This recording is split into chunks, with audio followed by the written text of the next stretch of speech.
अस्सलाम वालेकुम, welcome from Iqbal and इंशाल्लाह सर्विसेज। आज का जो हमारा लीगल टॉपिक है वो है वुमेन डबल निकाह। अगर औरत निकाह पर निकाह कर लेती है, अगर औरत डबल निकाह कर लेती है तो लॉ इसके बारे में क्या कहता है, शरीयत क्या कहती है, सज़ा क्या है इसके बारे में देखें। ये एक के एक बहुत ज़्यादा सेंसिटिव और एक कम्प्लेक्स किस्म का एक टॉपिक है। कानूनी, सकाफती, मुआशरती, इस्लामी तौर पर ये एक गैर कानूनी इल्लीगल एक्ट है। गैर कानूनी क्योंकि औरत दो निकाह, डबल निकाह नहीं कर सकती। ना कानूनी तौर पर कर सकती है, ना सकाफती तौर पर, ना मुआशी तौर पर, ना मुआशरती तौर पर, ना अखलाकी तौर पर, ना कानूनी तौर पर, ना इस्लामी तौर पर। ये एक इल्लीगल गैर इस्लामी एक्ट है। अगर हम बात करते हैं जिस तरीके से औरतों के लिए देखते हैं कानून मौजूद है, अगर लीगल हम फ्रेमवर्क की बात करते हैं, औरतों के लिए कानून मौजूद है। मुस्लिम फैमिली लॉ ऑर्डिनेंस 1961 को अगर हम देखते हैं, उसमें एक मर्द के साथ एक औरत शादी कर सकती है।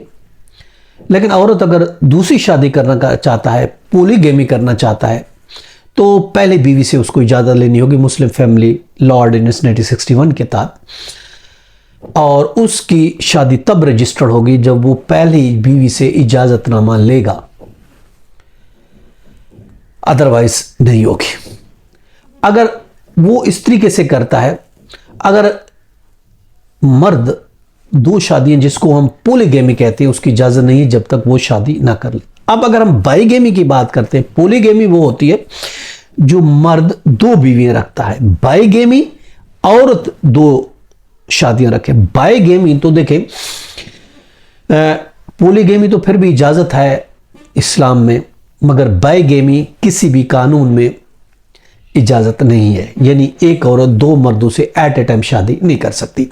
एक खामद की मौजूदगी में उसको इजाज़त नहीं है। हाँ, उस सूरत में कर सकती है अगर उसकी तलाक हो जाती है या वो बेवा हो जाती है, तो उस सूरत में वो दूसरी शादी कर सकती है। लेकिन एट ए टाइम अगर करेगी, this is the criminal act. अगर हम कानून की बात करते हैं, पाकिस्तान पेनल कोड को देखते हैं, उसमें एक सेक्शन है 494 पीपीसी पाकिस्तान पेनल कोड है, जिसकी सजा 7 साल है। और इसके अलावा ऑफेंस ऑफ जिना, हदूद का केस भी 1979 का कानून जो है हदूद का केस भी बनता है, इसकी सजा 10 साल है। चुनाचे बाईगैमी की किसी भी सूरत में इजाजत नहीं है, ये तो एक याद रखें। अब अगर हम बात करते हैं किस किस्म का डबल निकाह होता है, किस तरीके से औरत डबल निकाह समटाइम कर लेती है। पहली बात तो है डिसेप्शन में, धोखाधड़ी में, फ्रॉडुलेंट मैरिज अगर कोई करता है, धोखाधड़ी से, फ्रॉड के जरिए औरत, अगर हम देखते हैं औरत झूठ बोलती है, झूठ बोल के ये दूसरी शादी कर लेती है। फ्रॉड के तरीके से कहते हैं मेरे हस्बैंड ने मुझे तलाक दे दी थी, हकीकत में उसके हस्बैंड ने उसको तलाक नहीं दी होती थी। या वो समझती है चूंकि मेरी शादी रजिस्टर्ड नहीं थी इसलिए मैं दूसरी निकाह कर सकती हूँ। या वो ये समझती है कि मेरा हस्बैंड घर छोड़ के चला गया है इसलिए मैं दूसरा निकाह कर सकती हूँ। या वो कहती है कि ज़बानी मेरे हस्बैंड ने मुझे तलाक दे दी थी, अब मैं दूसरी शादी कर सकती हूँ। ये बहुत से तरीके हैं जब औरत निकाह पे निकाह करती है, अपने आप को सेटिस्फाई करने के लिए, दूसरे को सेटिस्फाई करने के लिए झूठ बोलकर कि मेरे हस्बैंड ने तलाक दे दी, हालांकि उसको तलाक नहीं दी होती। या कहती कि मेरी शादी तो रजिस्टर्ड ही नहीं, या मेरी शादी तो ज़बानी हुई थी, या वो तो घर छोड़ के चला गया, या तो उसने ज़बानी शादी निकाह तोड़ दिया, डिवोर्स दे दी। देखिए ये जितनी भी चीज़ें हैं ये गलत हैं, इल्लीगल है, गैर कानूनी है। क्योंकि अगर हस्बैंड घर छोड़ के जाता है फिर भी उसकी बीवी है, अगर शादी रजिस्टर्ड नहीं हुई फिर भी वो बीवी है, अगर ज़बानी तौर पर शादी हुई तो फिर भी बीवी है। चुनांचे ये झूठ बोलना ये गलत है। जब तक तरीक़ेकार ये है, जब तक शादी डिवोर्स नहीं हो जाती, रिटर्न डिवोर्स, और साथ ही उसकी कन्फर्मेशन नहीं हो जाती, उस वक्त तक दूसरी शादी करना गैर कानूनी, इल्लीगल और गैर इस्लामी होगा। और इस तरीके से अगर वो कोई शादी करती है तो ये गलत है। दूसरा तरीका डबल निकाह में होने का, बाईगैमी का दूसरा तरीका ये फोर्स मैरिज। फोर्स मैरिज ये होती है कि जोर जबरदस्ती की शादी करा दी जाती है, जो कि ये चूंकि ये भी गैर कानूनी है, ये भी इलीगल है पहले से, हालांकि वो शादी मौजूद होती है मगर दूसरी ज़बरदस्ती शादी कर ली, कोई लड़की को अगवा करके ले जाता है, उसकी ज़बरदस्ती शादी कर लेता है।